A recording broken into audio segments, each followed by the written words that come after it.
बिस्मिल्लाहिर्रहमानिर्रहीम। अस्सलामुअलैकुम अज़ीज़ बच्चों, आज हम जो है ना क्लास 7 के मैथमेटिक्स पढ़ने जा रहे हैं। ये आप बुक देख लें, ये क्लास 7 की पंजाब टेक्स्ट बुक बोर्ड की बुक है। ये आपको किसी भी दुकान से, अच्छी किताबों की दुकान से मिल जाएगी। इंग्लिश मीडियम आपने लेनी है। इसका आज हम पहला टॉपिक जो है वो अल्लाह के नाम लेकर शुरू कर रहे हैं। यूनिट 1 जो है उसमें है सेट्स। अब सेट क्या होता है? सेट के लफ्ज़ से आप पहले वाकिफ़ हैं। सेट क्या है? जब भी सेट का लफ्ज़ बोला जाता है तो आपके ज़हन में जो कॉन्सेप्ट उभरता है, ख़्याल उभरता है, वो क्या है? चीज़ों की कलेक्शन, अशिया का मजमुआ, उसको हम सेट कहते हैं। मैथमेटिक्स में सेट की तारीफ़ ये है कि वेल डिफाइन और डिस्टिंक्ट ऑब्जेक्ट्स जो हैं उनकी एक कलेक्शन, उनके मजमूए को हम सेट बोलते हैं। तो सेट की तारीफ़ क्या हो गई? A collection of distinct and well defined objects is called a set. ये जॉर्ज कांटर ने दिया था। ये रशियन मैथमेटिशियन था जिसने ये कॉन्सेप्ट दिया था। और अब तो मैथमेटिक्स में इसका इतना ज़्यादा अमल दखल हो चुका है कि जिसको सेट की समझ नहीं है वो मुकम्मल तौर पे इनको नहीं समझ सकता मैथमेटिक्स को। अगर आपने फ्यूचर में मैथमेटिक्स पढ़ना है तो आपने सेट का कॉन्सेप्ट जो है ना उसको क्लियर करना है। तो आइए हम चलते हैं कि सेट है क्या। तो सेट के लिखने के तरीके जो है ना उस पर हम चलते हैं बिला तमहीद के, वीडियो लंबी ना हो जाए। तो एक्सप्रेसिंग अ सेट पहला टॉपिक है।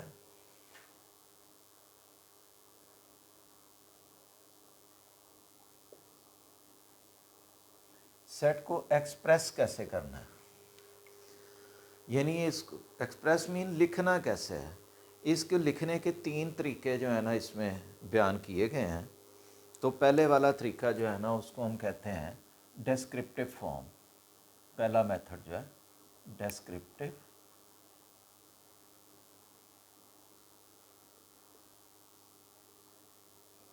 ये पहली फॉर्म है लिखने की सेट को, डिस्क्रिप्टिव फॉर्म।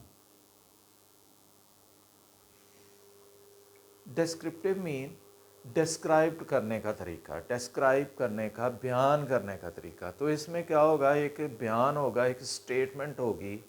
वो कोई भी जो बंदा स्टेटमेंट देगा तो हमें उस स्टेटमेंट से पता चल जाएगा कि इस सेट के अंदर कौन सी अशिया है।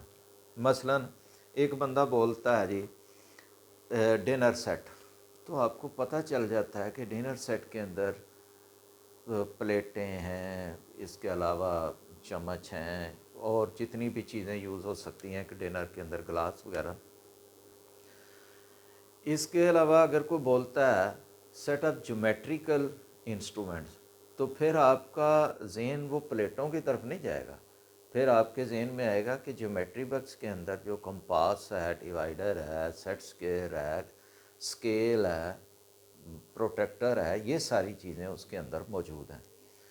तो आपको उसका बयान जो है ये बता देगा कि इसके अंदर कौन कौन से एलिमेंट शामिल हैं। यानी उसके वो सेट के अंदर जो चीज़ें शामिल होती हैं हम उनको सेट कहते हैं, सेट के मेंबर या सेट के एलिमेंट्स। तो हमें ये पता चलेगा कि उस सेट के अंदर एलिमेंट्स कौन कौन से हैं। मसलन जब डिनर सेट बोलते हैं तो उसके एलिमेंट्स क्या हैं? प्लेट है, कप है, वो सॉरी ग्लास है, चम्मच है, जग है, ये सारी चीज़ें उसमें शामिल हैं। जब सेट ऑफ ज्योमेट्रिकल इंस्ट्रूमेंट्स बोला जाता है तो उसके अंदर वो कंपास है, डिवाइडर है, वगैरह वगैरह सारी चीज़ें उसके अंदर उसके मेंबर्स हैं, एलिमेंट्स हैं। तो हमें वो स्टेटमेंट जो है ना ये बताएगी कि उसके अंदर एलिमेंट्स कौन से मौजूद हैं। तो मैं ये एक मिसाल ले लेता हूँ, तीनों में वही करूँगा आपको ताकि पता चले कि इसको टेबुलर फॉर्म या दूसरी फॉर्म में कैसे लिखना है। डिस्क्रिप्टिव फॉर्म फर्ज करें एक सेट है, उसका नाम हम रख देते हैं ए। तो हम इसमें लिखेंगे सेट ऑफ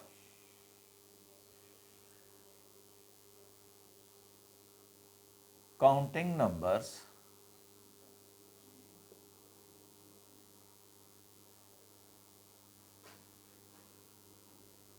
लेस दैन 10।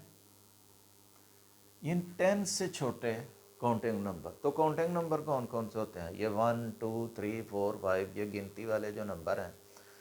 तो 10 से छोटे छोटे कौन कौन से हैं? 1 से लेकर 9 तक। ये क्या बन जाएगा? इसकी डिस्क्रिप्शन आपको समझ आ गई है कि ये एक सेट ए जो बोला जा रहा है उसके अंदर एलिमेंट्स कौन से हैं, आपको समझ आ जाएगी। इसके बाद दूसरी फॉर्म पे हम चलते हैं, उसको हम कहते हैं टेबुलर फॉर्म। टेबुलर फॉर्म में क्या होता है?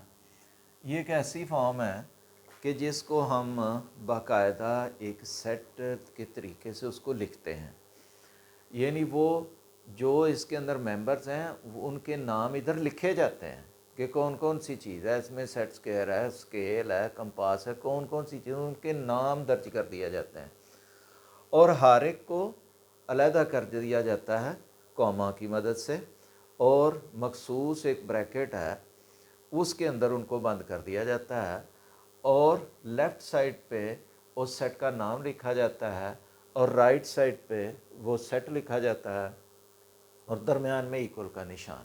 मसलन मैं यही सेट ए लिखता हूँ और यही जो मैंने डिस्क्रिप्टिव फॉर्म में लिखा है अब टेबुलर फॉर्म में लिखने लगा हूँ। सेट का नाम लिखें, इक्वल का निशान डालें और ये ब्रैकेट आपने शुरू करनी है। ये आपने याद रखना है कि यहाँ पे बच्चे गलती करते हैं, तो आपको मैं थोड़ा सा बाद में बता दूंगा कि आपने प्रैक्टिस करनी है इसकी। तो इसमें क्या होगा? 1 2 3 4 5 6 7 8 9, ये 10 से छोटे छोटे हैं ना, तो ये है तरीका इसको लिखने का। अब होगा क्या कि हर मेंबर के दो मेंबर्स के दरमियान, दो एलिमेंट्स के दरमियान कामा होगा। एंड वाले के बाद कामा नहीं होगा, स्टार्ट वाले से पहले भी कामा नहीं होगा। स्टार्ट वाले से पहले ब्रैकेट, एंड वाले के बाद ब्रैकेट क्लोज हो जाएगी। अब आपने ब्रैकेट यही इस्तेमाल करनी है। ब्रैकेट्स और भी हैं, वो पैरेंथेसिस जो गोल सी ब्रैकेट होती है, ये भी ब्रैकेट है, ये भी ब्रैकेट है। आपने ये ब्रैकेट्स अगर यूज़ करेंगे तो आप अपने जो है ना वो गलत कर बैठेंगे। तो आपने करना क्या है, यही इसको हम ब्रेसेस कहते हैं, यही ब्रैकेट आपने यूज़ करनी है। अब आपने बाद बच्चे ये ब्रैकेट लिखने में गलती करते हैं। अगर आपने ब्रैकेट को ऐसे कर दिया तो गलत हो जाएगा, ठीक है। अगर आपने ऐसे कर दिया गलत, बाद बच्चे जो हैं वो जल्दी में लिखने में क्या कर जाते हैं, गलती करते हैं। आपने ऐसे नहीं करना, आपने पहले दिन से ही इसकी एक प्रैक्टिस शुरू करनी है कि आपने इसको ऐसे करके ब्रैकेट को, यानी ऊपर से ऐसे फिर दरमियान से ऐसे करना है, ये है लिखने का। और क्लोजिंग ब्रैकेट जो होगी वो उल्टी होगी, उसकी साइड दूसरी तरफ को होगी। तो आपने ये प्रैक्टिस आज करनी है घर पे। जितना आप, यानी ऊपर से नीचे से ब्रैकेट बराबर भी होनी चाहिए और इस तरह उसकी शेप भी। आप सिर्फ ऐसे कर देंगे गलत हो जाएगा, आपने इसको थोड़ा सा नीचे से मोड़ना भी है। लो जी, ये हो गया तरीका इसका। इसके बाद है तीसरी फॉर्म है। तीसरी फॉर्म में क्या होता है कि ये एक बड़ी मैथमेटिकल फॉर्म है तीसरी, उसको हम कहते हैं सेट बिल्डर फॉर्म।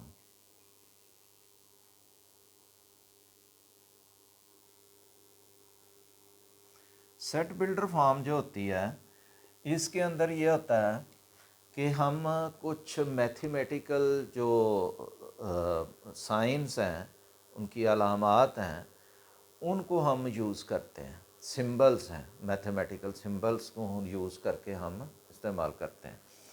और इसको अब यही सेट मैंने सेट बिल्डर फॉर्म में लिखना है। लिखूँगा क्या, लेफ़्ट साइड पे उसी तरह सेट का नेम और इक्वल। अब ये देखें कि आप कोई भी डिस्क्रिप्टिव फॉर्म में लिखें, टेबुलर फॉर्म में लिखें या सेट बिल्डर फॉर्म में लिखें, ये नोटेशन सब में सेम आ रही है। सेट का नाम, इक्वल का निशान, सेट का नाम, इक्वल, सेट का नाम, इक्वल का साइन। उसके बाद आगे डिफरेंस आता है।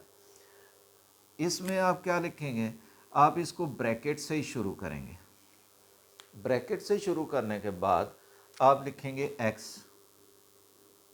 इसको पढ़ेंगे a is a set of x, एक सीधी लाइन डालेंगे, such that x belongs to N. यानी इनको हम काउंटिंग नंबर जो है इनको हम नेचुरल नंबर्स भी बोलते हैं। नेचुरल नंबर क्या होते हैं, 1 2 3 4 एंड सो ऑन चलते हैं। हम इसको लिखेंगे A is set of x such that x is member of natural numbers, set of natural numbers, and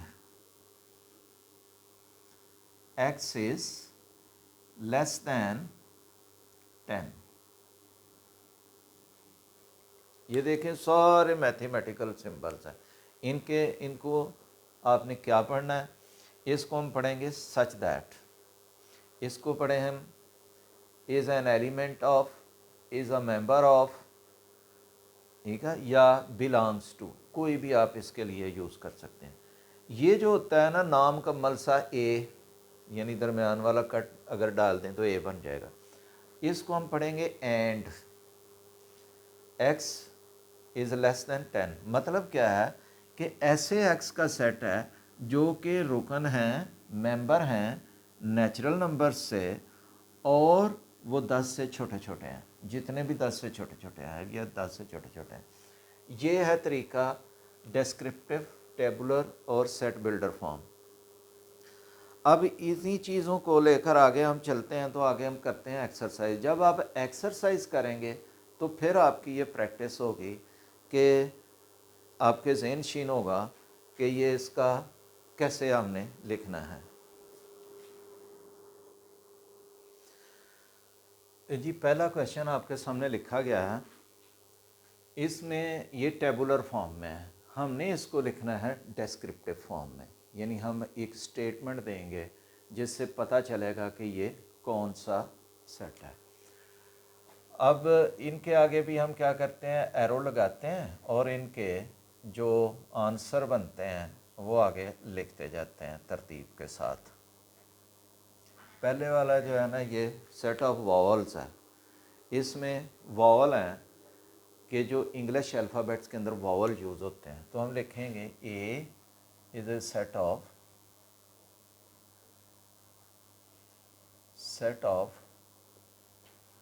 vowels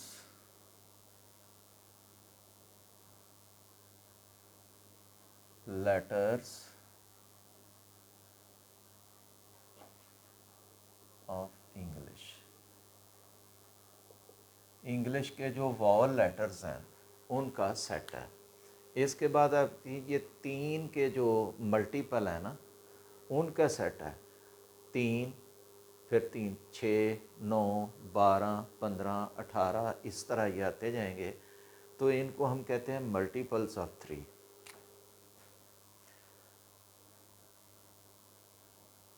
the set of multiples of 3, 3 के मल्टीपल्स। अब ये सारे ही मल्टीपल हैं, हमको हद कैद नहीं है। अब ये देखें लिखने का तरीका कि जब कोई ऐसा सेट हो जिसकी लिमिट कोई ना हो, अनलिमिटेड हो, जो है ना वो अनबाउंडेड हो, एक तरफ से बढ़ता जा रहा है। इधर तो हमें पता है 3 से स्टार्ट हो रहा है, इधर नहीं पता कहाँ पे ख़त्म हो रहा है। तो आप इस तरह करके कुछ आप अंदराज करेंगे तरतीब के साथ, और उसके बाद डैश डैश लगा देंगे और उसको खुला छोड़ देंगे। इसका मतलब है कि ये सेट ख़त्म नहीं हो रहा। इसके बाद है स्प्रिंग, SPRING। ये इंग्लिश अल्फ़ाबेट्स हैं किसके, वो जो स्पेलिंग यूज़ होते हैं। स्प्रिंग एक वर्ड है इंग्लिश का, उसके अंदर जो लेटर यूज़ होते हैं। तो इसको लिखेंगे C is the set of letters of the word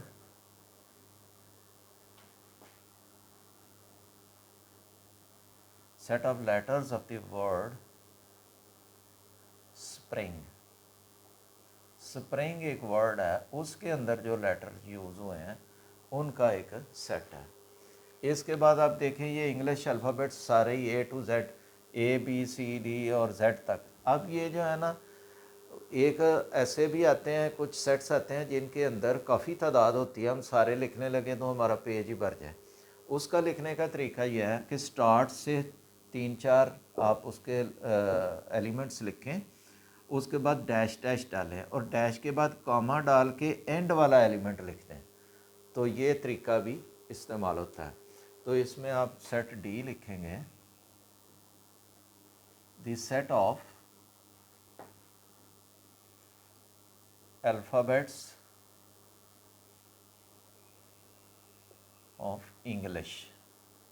English के जो अल्फ़ाबेट्स हैं उनका सेट है। इसके बाद 6, 7, 8, 9, 10। अब ये 5 से बड़े बड़े हैं और 11 से छोटे हैं। इसका मतलब ये हुआ कि ये काउंटिंग नंबर्स हैं या नेचुरल नंबर्स हैं, काउंटिंग नंबर ही लिख लें या नेचुरल, जो मर्ज़ी लिख लें, ये 6 से लेकर 10 तक हैं, यानी 5 से बड़े हैं और 11 से छोटे हैं। E is the set of counting numbers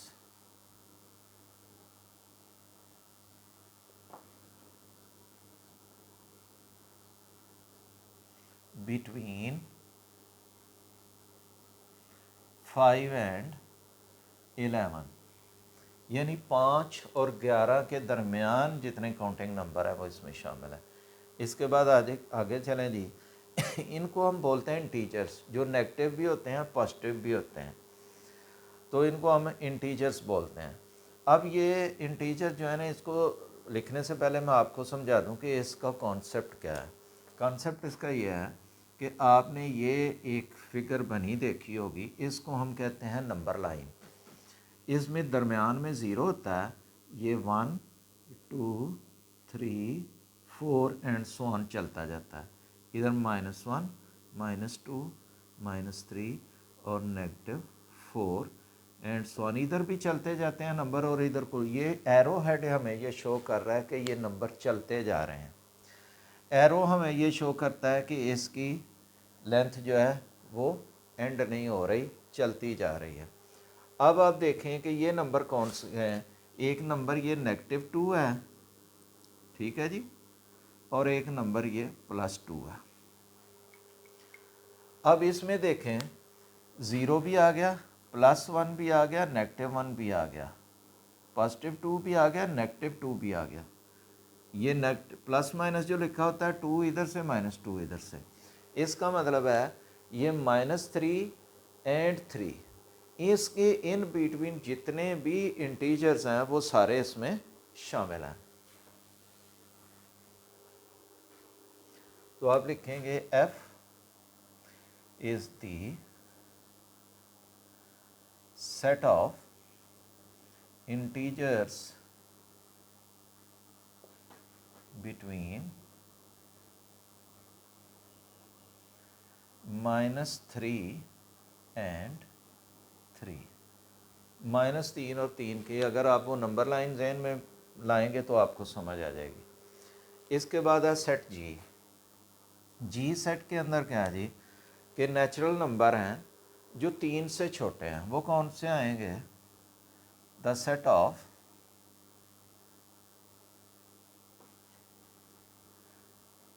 natural numbers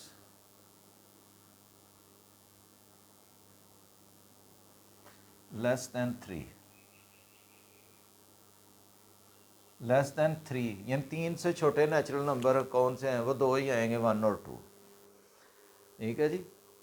ये हमें n हमें बता रहा है कि ये नेचुरल नंबर आपने लेने हैं 1, 2, 3, 4, 5 वाले। आगे कहता है लेस देन 3 हैं, लेस देन 3 हैं तो इसका मतलब है 1 और 2 है।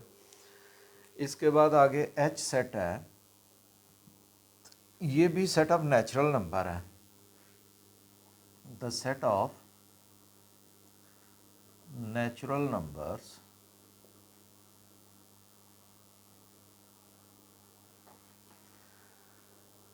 Greater than